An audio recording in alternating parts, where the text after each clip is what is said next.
Ya hemos hablado de la carta, de la segunda carta, en parte, ¿no?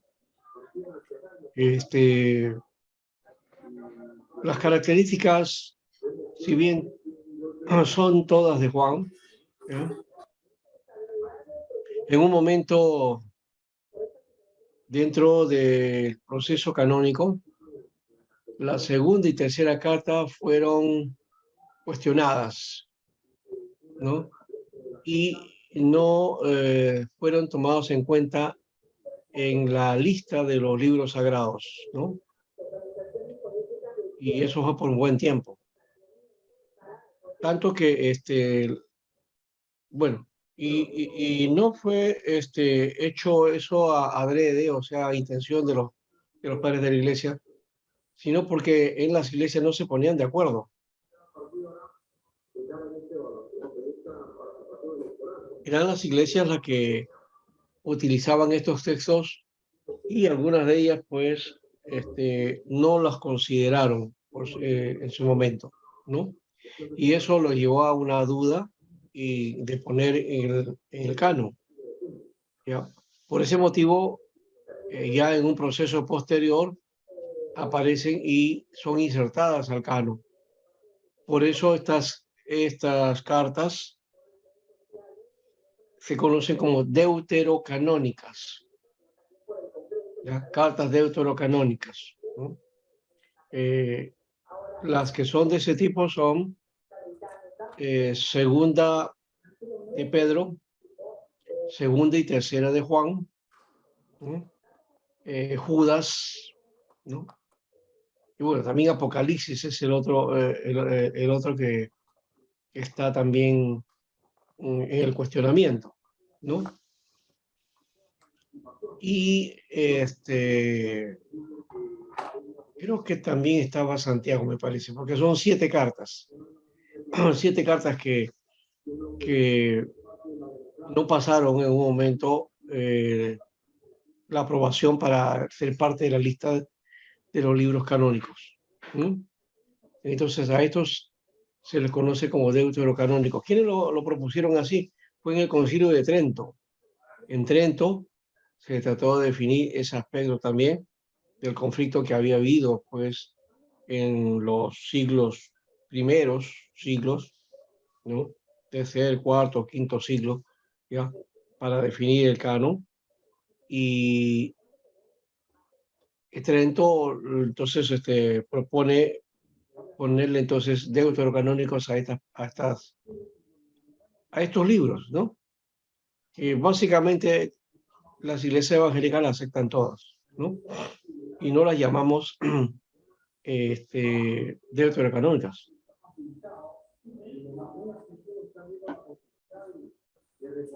Eso me hace acordar también el caso de las cartas de Pablo, ¿no? Las cartas de Pablo, eso ya es desde la crítica textual y viendo los nuevos manuscritos, nuevos en el sentido de los descubrimientos, pero que son más antiguos que todos los documentos que existían hasta el momento de haber descubierto estos textos, ¿no? Estamos hablando del sinaítico, alejandrino, vaticano, ¿no? El de código de Efrén, ¿no? Estos este, tienen entonces sus formas, ¿no? Y sus criterios, ¿no? Para poder, y cómo van mostrando estos textos, porque no había una uniformidad en cuanto al hecho canónico, ¿no? Eso ya hemos dicho fue posterior, y Trento en 1543, por ahí, ya definió tanto el antiguo como el nuevo, ¿no? Para no tocarse más este asunto, ¿no? Pero el caso de Pablo también hay, entonces se le llama que las cartas que son propiamente de Pablo, que son 7, ¿no? Se les conoce como protocanónicas. Y las otras 6 que se atribuyen a la tradición de Pablo, pero se dice que no es de Pablo exactamente, ¿no? Sino que posiblemente haya sido de los discípulos o los seguidores o los que fueron discípulos de Pablo, ¿no? Que escribieron de una manera posterior, ¿no? Especialmente estamos hablando de las cartas que se llaman pastorales, ¿no? En fin, eso tiene que ver con ciencias bíblicas, tiene que ver con el trato con el texto original y todo eso, ¿ya? Para trabajar estas diferencias y afirmar si en cuanto a autoría y todo eso, ¿no? Bien, entonces, la primera epístola del caso de Juan define la naturaleza, características literarias y la fecha de la siguiente, la segunda carta, ¿no?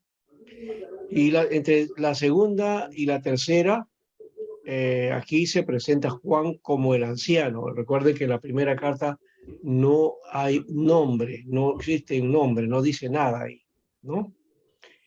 En este caso sí, ¿ya? Y posiblemente tiene que ver por la edad, ¿no? Pero también puede ser por el cargo dirigencial en la iglesia, ¿no? Eh, o también las cadenas de iglesia relacionadas con el ministerio de este Juan el anciano, ¿no?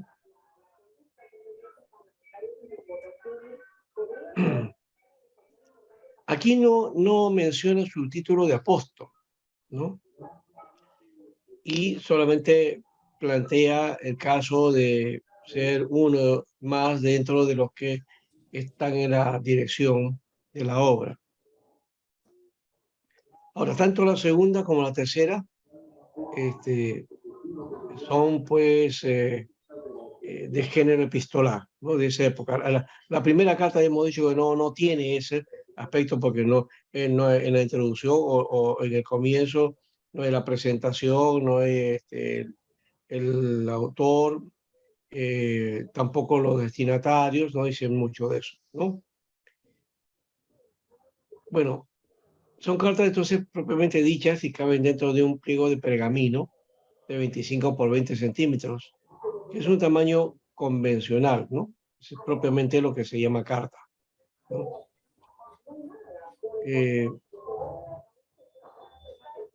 Estas son entonces la única de las tres epístolas de Juan que tiene un formato convencional con una introducción epistolar y que termina con la fórmula tradicional del saludo cristiano, ¿no?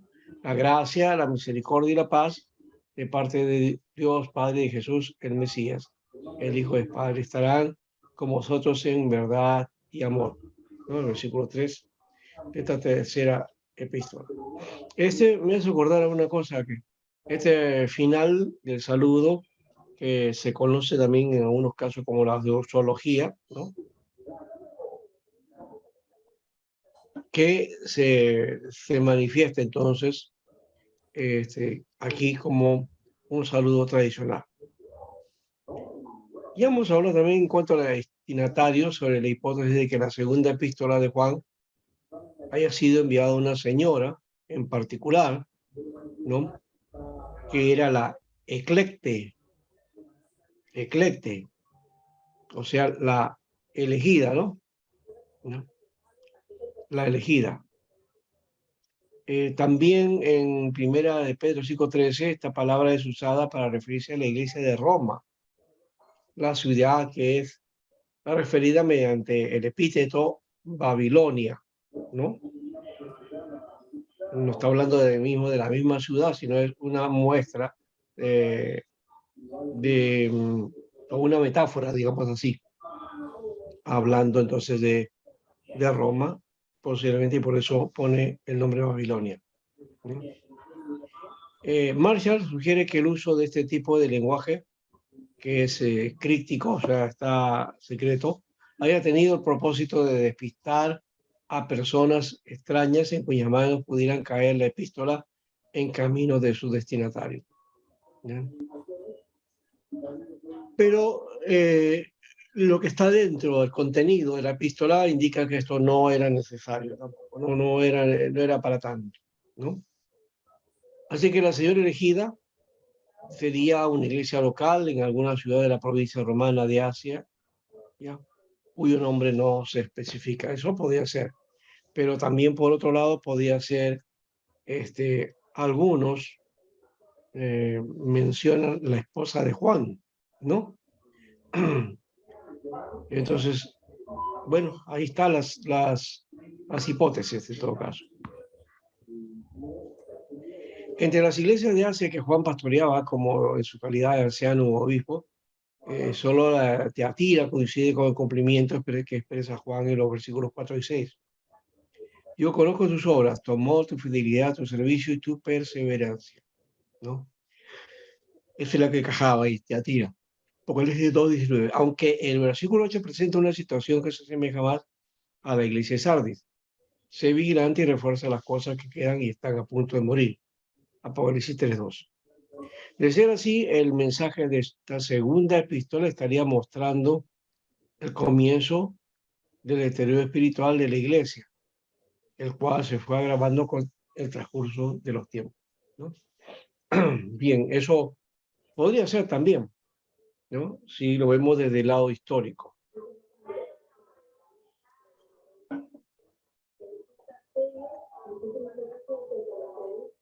Ahora, también cuando habla de la hermana elegida, ¿ya?, que saluda a la destinataria, versículo 13, sería una iglesia local de la misma red de iglesias asociadas con el apóstol Juan.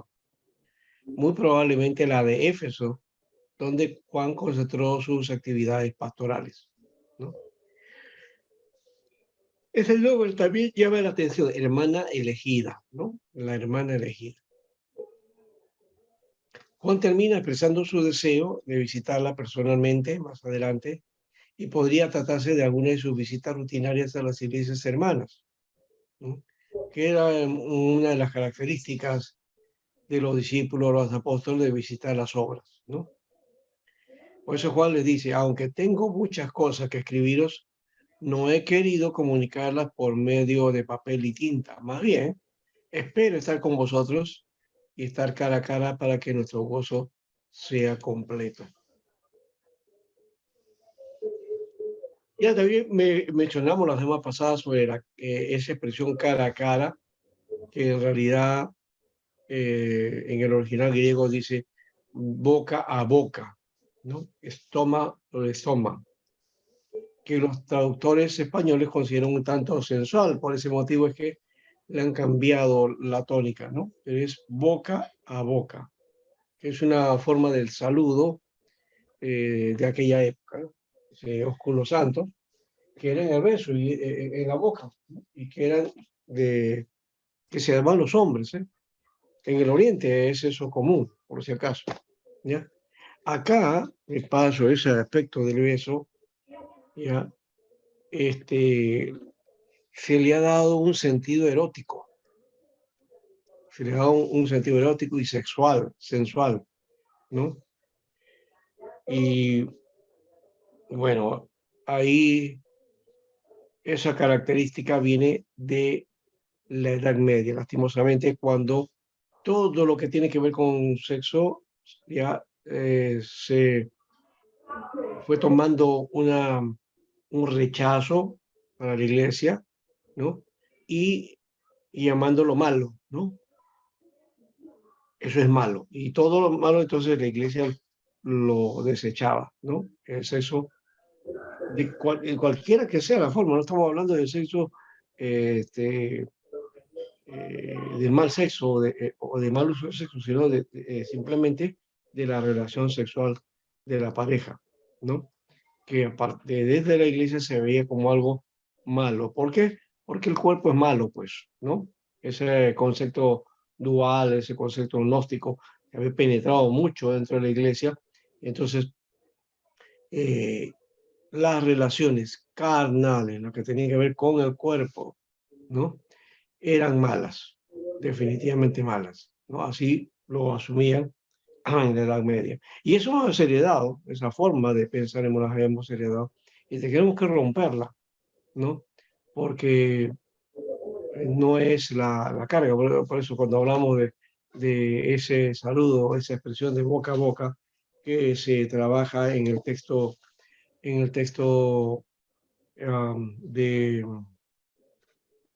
en el texto griego dice boca a boca y se pone como cara a cara en la traducción, ¿no? A ver, eh, ya, estoma prosestoma, es lo que aparece aquí. Estoma prosestoma, ¿no? Y el texto dice acá, y lo voy a leer exactamente tal como está en interlineal del griego, dice, muchas cosas tenía para escribir a ti, pero no quiero por medio de tinta y pluma, ¿no? Escribírtelas. Espero inmediatamente verte, ¿no? Boca a boca hablaremos, ¿no? Boca a boca hablaremos, ¿no? O cara a cara hablaremos, es lo que después menciona. Muy bien, ¿no? Solamente eso es lo que estaba mencionando y la idea esta pues no tiene ninguna característica sensual. Muy bien, César, sigue, no te preocupes. Ahora, entonces, el estoma prosestoma es una forma de hablar, de estar en diálogo, ¿no? De estar juntos en la misma línea, ¿no? En la concordancia, ¿ya? De poder dar nuestra vida, nuestro testimonio, ¿no? Esa es la idea de ese boca a boca, ¿no? Tampoco ese boca a boca es como hoy se utiliza, ¿no? El boca a boca es el chisme, la forma de chismear. Ese no es el contexto acá cuando se habla boca a boca, ¿no? Ahora, el mensaje entonces de la segunda carta, ¿no? La ocasión es similar a la de la primera. Muchos engañadores han salido, ¿no? No confiesan que Jesús es el Mesías y por tanto ese espíritu es el engañador y el anticristo, ¿no? Esa es la alusión a las enseñanzas de Cerinto, quien vendría a ser entonces él, justamente, Cerinto, es engañador y es anticristo, ¿no? Entonces el anticristo dentro de la Biblia tiene nombre, ¿no? Es Cerinto, Cerinto, ¿no?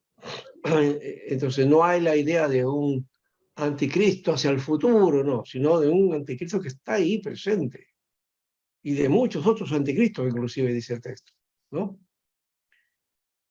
Estos falsos maestros viajaban de iglesia en iglesia y enseñaban la negación de que el Hijo del Hombre o el Hijo de Dios se hubiese encarnado de verdad. ¿Mm? Por eso el anciano apóstol advierte contra estas enseñanzas, ¿no? ¿Ya? Y justamente, ¿por qué? Porque había evidencias de que muchos creyentes estaban siendo extraviados, ¿no? Se van desviando del camino. Así que Juan se dirige a dicha iglesia para moverla y asumir una postura disciplinaria, ¿no? Y sobre todo, como él dice aquí, que no darle la bienvenida a estos maestros y a estos predicadores que no tienen una cristología correcta, ¿no? Y eso es severo aquí el apóstol, ¿no? Dice, no le recibáis en casa ni le digáis bienvenido, ¿ya? Porque el que le da la bienvenida participa de sus malas obras, dice, ¿no? Muy bien, entonces en ese contexto está esta carta, ¿no? En esta carta. Ahora, la tercera epístola de Juan, ya creo que en la segunda ya hemos redondeado la idea, ¿no? Y tenemos todo el criterio ahí, ya manejado. Ahora tenemos que plantearnos este, la concepción acerca de cómo y cuándo se trabaja esta carta. Esta carta de tercera de Juan va dirigida a Gallo, ¿no? Gallo con Y, por si acaso, ¿no? Que también podríamos leerla de esta manera, Gallo, ¿no? Gallo, Gallo. No es Galio, ¿no? O sea, no es con L, es Gallo. Y aquí hay dos condiciones, dobles propósitos, ¿no? Denunciar los abusos de Diótrefes, un personaje que había entrado, así como el caso de Salinto, que enseñaba que Jesús no era divino, y Diótrefes también tenía sus formas, ¿no? Ese es uno de los datos, ¿no? Y lo segundo es recomendar a Demetrio. Demetrio, un personaje de un gran testimonio y por lo cual Juan lo recomienda, ¿no? Esa carta es muy, muy personal, de paso. Una carta muy personal, ¿no? Como ustedes han visto, esto lo hemos llevado en estos días también, primera de Juan, segunda de Juan, las características, ¿no? Y hemos hablado bastante acerca de eso. Ahora vamos a la tercera, ¿no? Una de las características es la espera o lo que llamaríamos nosotros, ¿qué esperamos de los discípulos, no? Ese es un tema que está ahí, una característica. En la carta entonces se ve cómo es que queremos ver a los discípulos, ¿no? De qué manera. Y lo segundo es la actitud ante la oposición a la autoridad, ¿no? Versículo 9 a 10. De hecho que ahí está hablando de otra condición que no es exactamente como el caso de Pablo y los Romanos, el capítulo 13, ¿no? Vamos a mirar esto un poquito para ir eh, dando la pauta y de repente entrando un poco también al texto, ¿no? En tercera de Juan está entonces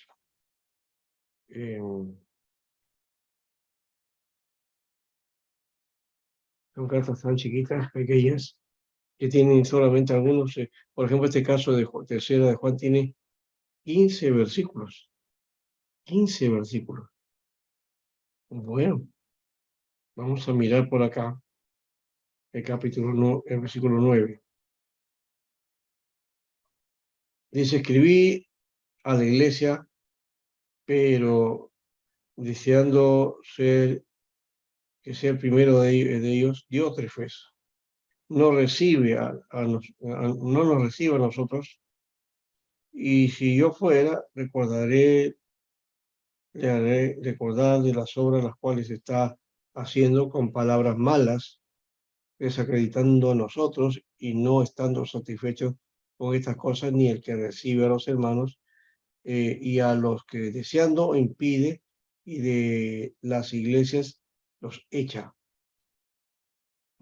Está hablando entonces de esta oposición a Demetrio, a que se había apoderado de la iglesia, ¿no? De eso está hablando, y no de la autoridad como aparece en Romanos 12, ¿no? Entonces está hablando solamente de la autoridad que corresponde a los creyentes o en la acción de la iglesia específicamente, ¿no? Muy bien. Esta estructura de Juan ya la hemos visto. Su segunda es la salutación, vivir en amor y conclusión. En la tercera está la salutación, luego los constructores y destructores de la iglesia, conclusión y bendición, ¿no? 3 puntos nada más. El saludo, 1, 2, y luego la temática, constructores y destructores de la iglesia, del 13 al 12, y luego la conclusión y la bendición, 13 y 14, ¿no? Bien, eso es el sentido porque solamente tiene 12 versículos, no es muy grande, ¿ya? Pero ya nos indica algo. Ahí está la estructura que tenemos nosotros, en este caso de Primera de Juan, ¿no? Y también las pruebas acerca de Primera de Juan, ¿no?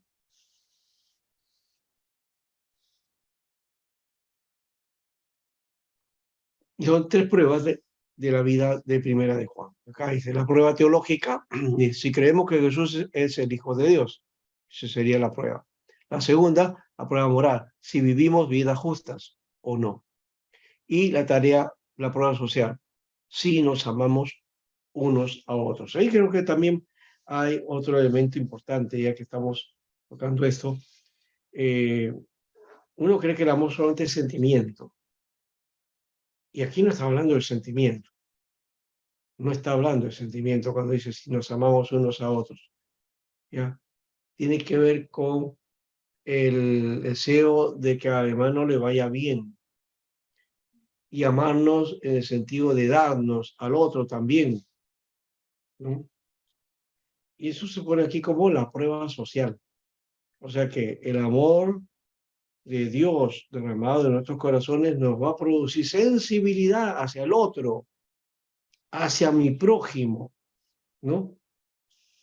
Y eso es un tema que está poco explotado dentro de la iglesia, ¿no? Pero que es necesario asumirlo, ¿no?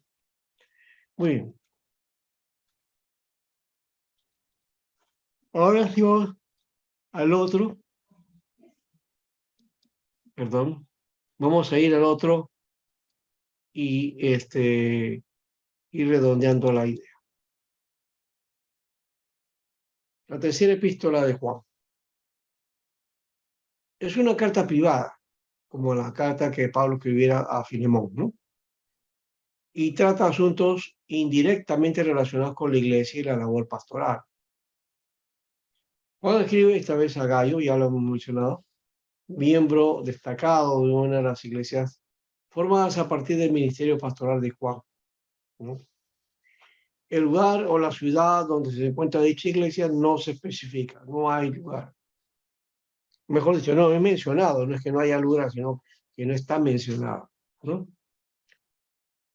Y Gayo era un hijo espiritual de Juan. Posiblemente este Gayo haya tenido origen romano por el nombre, ¿no? Por el nombre. ¿Ya? Hijo espiritual de Juan, también judío, como fuera de la referencia indirecta a los gentiles que hace Juan en el versículo 7. Bueno, dice, podía ser judío, ¿ya?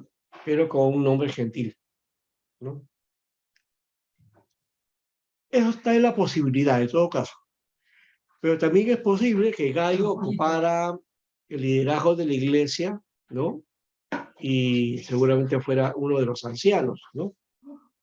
Bueno, podía ser.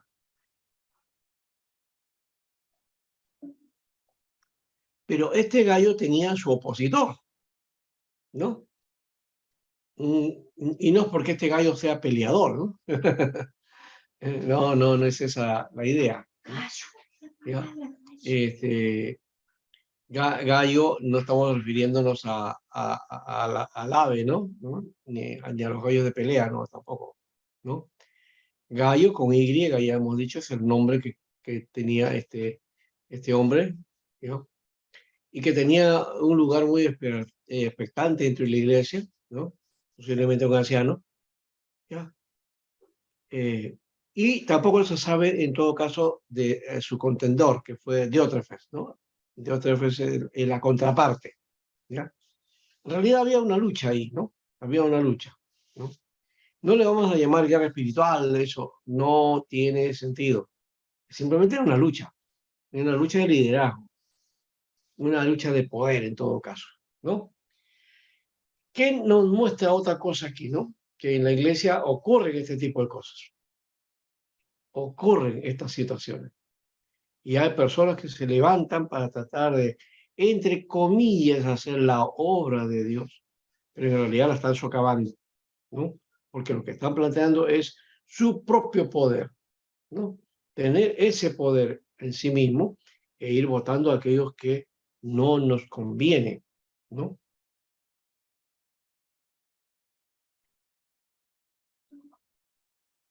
Eso creo que hay que tener el cuidado, en todo caso, para ofrecer en nosotros una adecuada visión de la obra.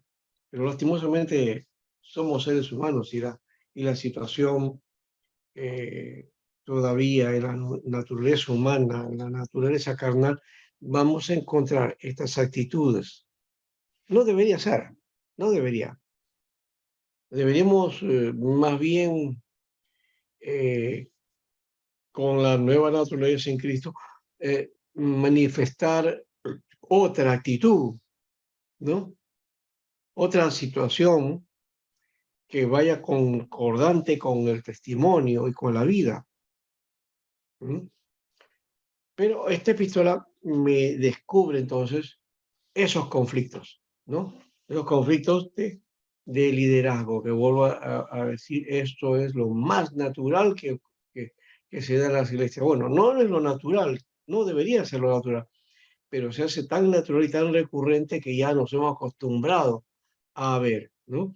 Cuando el líder se pelea con su pastor o el pastor que impone a la junta o que la iglesia no quiere tomar en cuenta a la junta ni al pastor, en fin, todos esos problemas que se van dando en la comunidad de fe, ¿no?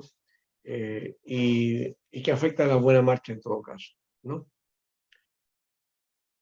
Bueno, entonces aquí dice que era otro de los ancianos de Odrefes y se trataba simplemente de un advenedizo o también podía ser un advenedizo, no sabemos, ¿no? Que contendía por excluir del círculo a los dirigentes desde una plataforma cuestionada. ¿No? No sabemos, ¿ya? Eh, por otro lado, este, en el versículo 9, Juan dice, he escrito a la iglesia, pero Diótrefes quiere y quien ambiciona ser el primero entre ellos, miren la palabra, eso ya nos da a conocer cuál era la intención de Diótrefes y qué corazón tenía y qué espíritu también tenía, ¿no? Y Diótrefes entonces ambiciona ser el primero entre ellos y por eso él no los admite, no admite a nadie, se ha enseñoreado de la iglesia local. Por esta causa, dice, si voy allá, haré recordar las obras que hace y cómo nos denigra con palabras maliciosas. No satisfecho con esto, él mismo no admite a los hermanos, además impide, in, impide que los que quieren recibir a los hermanos, ¿no? Los expulsa, ¿no? ¿no? Los expulsa de la iglesia, ¿no?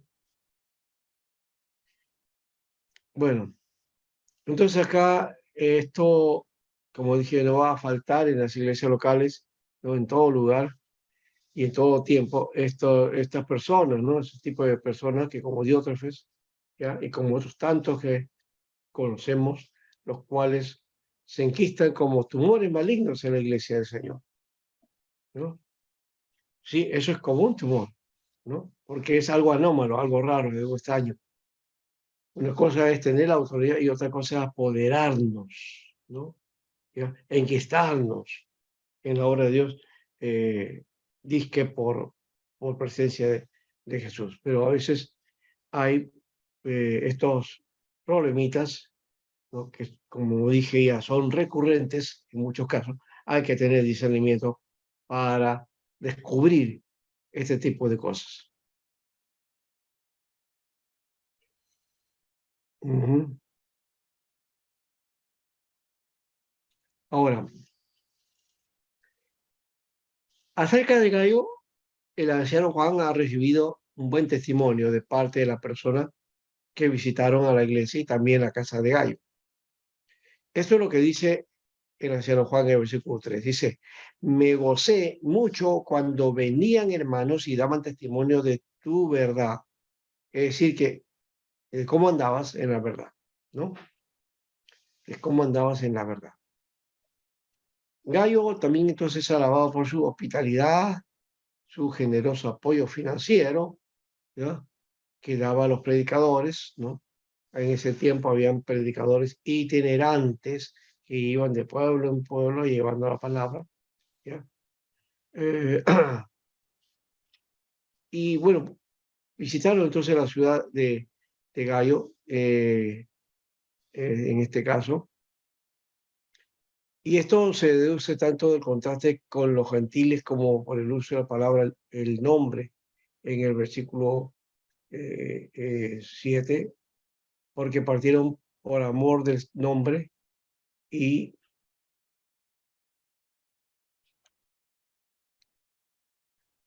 aquí es importante tomar eso en cuenta, el hecho de la hospitalidad, ¿no? Y se deduce entonces que el contraste con los gentiles por el uso de la palabra nombre mencionábamos en el versículo 7. Dice, porque partieron por amor del nombre sin tomar nada de los gentiles. Está hablando del Señor, por supuesto. Ya. Esta carta escrita en griego, el nombre es Hashem, y Hashem es una designación sagrada que se refiere a Dios, en este caso el Dios de Israel, ¿no? Evitando pronunciar o transcribir y traducir el tetragramatón, los traductores no judíos han derivado de las formas Jehová o Yahvé. Eso es una nota de pie mal utilizada en todo caso, o con respecto al nombre de Dios que tiene que ver con tetragrama, YHWH, ¿no? En una nota de pie, la I de página de la Biblia científica, en este caso aporta la cita del Salmo 23 para mostrar un uso semejante de Hashem. Me guiarás por senda de justicia, por amor de su nombre. Me guiará por senda de justicia.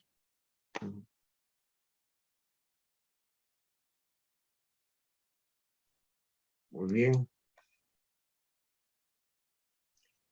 La tercera epístola, entonces, parece reflejar algo de roce que sin duda se produjo en las iglesias del primer siglo, entre los dirigentes judíos y los dirigentes gentiles. Esa lucha de, digamos, racial, ¿no? De gentiles, o sea, de otros pueblos, frente al pueblo israelita, pueblo judío, ¿no?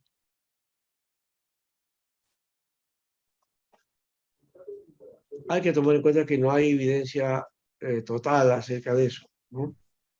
Pero ahí va. Diótrefes parece estar excluido del círculo de los que actúan, no porque por el amor del nombre, es decir, del círculo de los reyes judíos y los emiratos y los emisarios de quienes no recibió e impidió que la iglesia local los recibiera. Parece haber sido de origen judío, según traduce el versículo 8, ¿no? Bueno, eso puede ser. Por otro lado, no sabemos nada en cuanto al origen de Demetrio, el personaje también que es mencionado en el versículo 12. Se ha Pastor, dado buen testimonio acerca de Demetrio de parte de todos y aún por mí, por la misma verdad. Demetrio podía ser la evidencia de que no había un cisma entre los miembros de la iglesia por razón de su origen y que el caso de Diótrefes sea un judío gentil. Podría ser.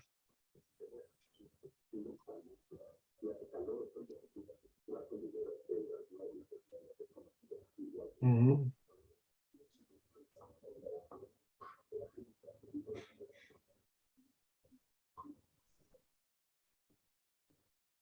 Así que el caso de Diótrefes, sea judío o gentil, simplemente cabe entre las personas difíciles en la iglesia local acerca de quienes escribe bien su obra. Cómo ya hace bien con las personas difíciles, dice el mundo hispano del 95. En este libro, el autor trata de ser quisquilloso más bien, impersensible, del quejoso y del socialmente inecto, el excesivamente agresivo, el deprimido, en fin, todo eso somos.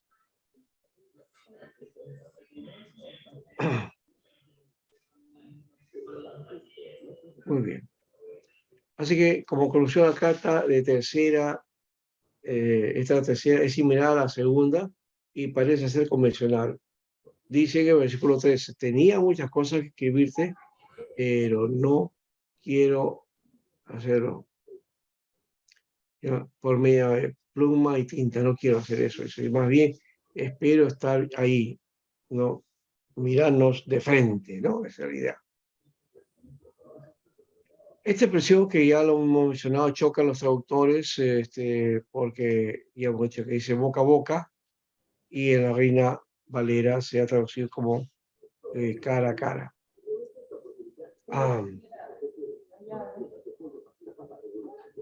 Muy bien. En el corto versículo 14 también se ve la despedida que aflora el lenguaje judío.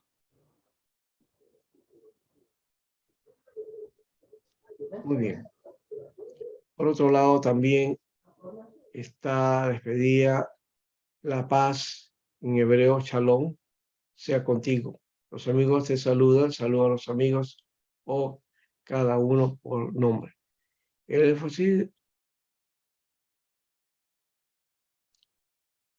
entonces en los amigos es una espléndida base bíblica para la iglesia de los amigos, una prueba de que existan en los tiempos de la iglesia neotestamentaria.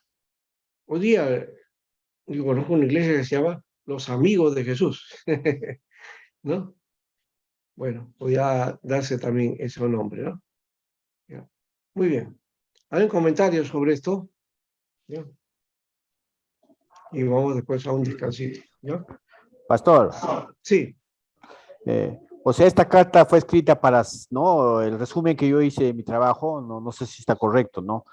Esta carta fue escrita para celebrar entonces y alentar la hospitalidad cristiana a los obreros del Evangelio y para recalcar la importancia del testimonio de la verdad.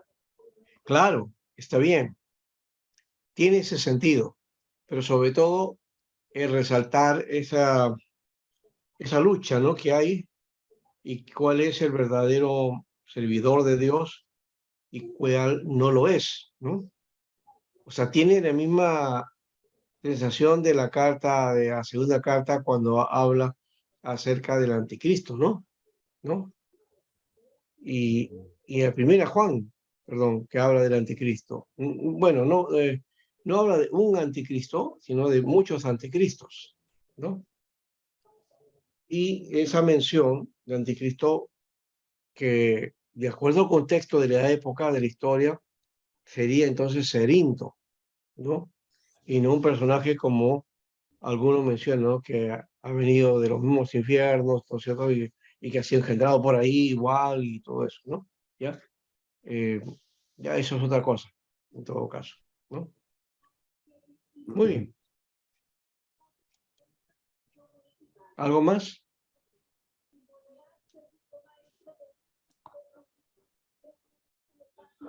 Pastor, en el 8, entonces Juan elogia la hospitalidad, ¿no? Y el buen testimonio de Gallo. Ajá. Y la hospitalidad, no lo olviden, era un valor de aquel tiempo, ¿ya? El dar hospitalidad a alguien era mostrar el amor cristiano, el amor al prójimo, ¿no? Entonces sabemos que ver cuál es el valor en este tiempo que puede servir como muestra del amor al prójimo, ¿no? Como muestra del amor sacrificial, ¿no? De entrega. ¿Cuál sería la forma? ¿Ya? De hecho, hoy día dar hospitalidad a alguien es de temer, ¿no es cierto? Es de temer. Es verdad. Hoy no se daría hospitalidad a alguien que nosotros no conocemos, ¿no? Porque si de repente lo hacemos y en la mañana te despiertas y no hay nada en la casa, ¿no? Eso hay que tener mucho cuidado, ¿no? Esto no significa que no expresemos el amor y entonces nos encerremos nosotros y no demos bienvenida a nadie, ¿no? La iglesia tiene que ser una iglesia abierta, despierta, para que todos los que quieran venir vengan, ¿no? Pero hay que tener cuidado siempre, ¿no? Pastor, Sí, pero en el 9 y el 10, no, Juan reprocha el mal testimonio de Diófretes. claro, por eso estoy diciendo que está comparando uno el testimonio de Gallo en este caso y el otro es el de Diótrefes. Por eso hemos hablado de contrincantes, ¿no? Son opuestos totalmente, ¿no? Y la carta lo describe a cada uno, ¿no? Uno teniendo la actitud de fruto del Espíritu Santo y el otro simplemente actitudes carnales, ¿no? Y eso se ve claro en la carta, sí. En el 11 y en el 12, pastor, Juan está elogiando el buen testimonio de Demetrio también. Ese es el otro, ¿no? Sí. Entonces está Gallo, Diótrefes y Demetrio. Y ahí nos muestra algo más, que Demetrio viene a ser un personaje nombrado ahí en la carta, que es muy importante, pero que representa también a toda la congregación, ¿no? Entonces, que son mucho más los hombres de Dios que aquellos que son falsos maestros, ¿no? Eso es lo que así a simple vista podíamos verificar de, de este tiempo, ¿no? O para este tiempo. Porque eso, de hecho, que fue para el tiempo de Juan el anciano, pero para nosotros ha quedado el texto para poder tomarlo en cuenta y poder modelar y no dejarnos llevar por ninguna cosa extraña, ¿no? Sí. ¿Bien? Pastor, en el 13 y el 15, no, acá estoy analizando, Juan se despide anticipando su cercanía, su visita a Gallo. Ajá. Es una carta que ya hemos mencionado muy de cariño, es una carta muy, muy expresiva, ¿no? Ujú. Ya en el 14 está el aspecto del boca a boca, porque que hablamos, y en el 15 está el saludo final, que viene a ser el saludo de despedida, ¿no? Y que se utiliza muchas veces este modelo como forma de bendición para la iglesia, ¿no? La fórmula de bendición, ¿no? La doxología, dice, ya cuando vamos a hacer la doxología, me hace recordar algo aquí. En la Alianza Cristiana Misionera, cuando conocí al Señor, en los años 70, esta iglesia tenía una característica, que terminaba el culto, no, terminaba la predicación, venía la oración, el llamado, pues los anuncios, ¿no? Y cuando ya iba a terminar el culto, antes de terminar, venía el que dirigía, el dirigente del culto, y entonces oraba y daba gracias a Dios, y luego levantaba a la congregación para cantar la doxología. Con eso ya estábamos diciendo, nos estamos yendo, estamos despidiendo, porque esa era la característica de terminar los cultos en la Alianza Cristiana de Misioneros en los años 70. ¿Mm? Esa doxología es muy parecida a la de Segunda de Corintios, ¿no? A Dios el Padre, ¿no? Al Hijo Redentor y al Eternal Consolador, ¿no? Y aquí está hablando de una forma también de despedida tipo zoológica. Paz a ti, eh, también dice acá, eh, te saludan los amigos, ¿no? Y a los amigos dice también, menciona aquí algo, según el nombre, ¿no? según el nombre. Ese nombre puede ser, en todo caso, el Hashem de que estábamos hablando anteriormente, ¿no? El Dios del nombre.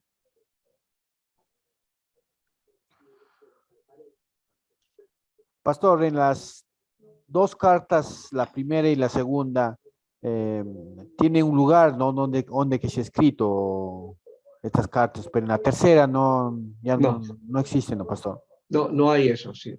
O sea, cada uno tiene una característica que en un caso se menciona en una y en la otra no, ¿no? Por ejemplo, ya hemos dicho, en Primera de Juan no se menciona el autor. No se que sabe quién escribió. Se atribuye que es Juan, ¿ya? Por ciertas características, ¿ya? Entonces, la tradición le ha puesto así, ¿no? Y bueno, no hay duda, hasta ahora no ha habido ningún problema con respecto a eso. Ha habido problemas con segunda y tercera de Juan, que es otra cosa, ¿no? Segunda y tercera de Juan tienen el formato epistolar, la forma de las cartas, ¿no? Y ahí aparece el emisario o el que está escribiendo en todo caso, ¿no? Muy bien. Y menciona de paso personajes que también nos han dejado ahí, ¿no? El caso de la señora, que no sabemos si es en la iglesia o es una señora de verdad, ¿no? En todo caso, ahí está esa situación. Muy bien. ¿Algo más? Solo mencionar esto, que las tres cartas que nosotros vemos aquí, que son tres cartas, ¿no? De tradición juanina o juánica, como algunos dicen, ¿ya? Nos da a nosotros ver las características que aún puede tener una carta o un documento y que puede ser de una manera particular, ¿no? Y, y tomar en cuenta también, por otro lado, el hecho de que esa particularidad hace que también la característica sea única en estas cartas, ¿no? No es repetible o que no esté imitando a otro, ¿no? Sino que está mostrando originalidad, creatividad, ¿no? Muy bien. ¿Algo más? Si no, vamos al tiempo de descanso. ¿Les parece? Pastor. ¿Ya? Ahora sí no he escuchado a las mujeres. Me gustaría que hablase en todo caso, le dejamos a que hablen después. ¿Sí? ¿Ya? Vayan poniendo sus preguntas. Vamos a ir a Judas también ya a trabajar más ese aspecto y ahí vamos a descubrir algunas cositas también importantes. ¿Ya? Muy Bien, bien. pastor. Vamos a salir por un momento.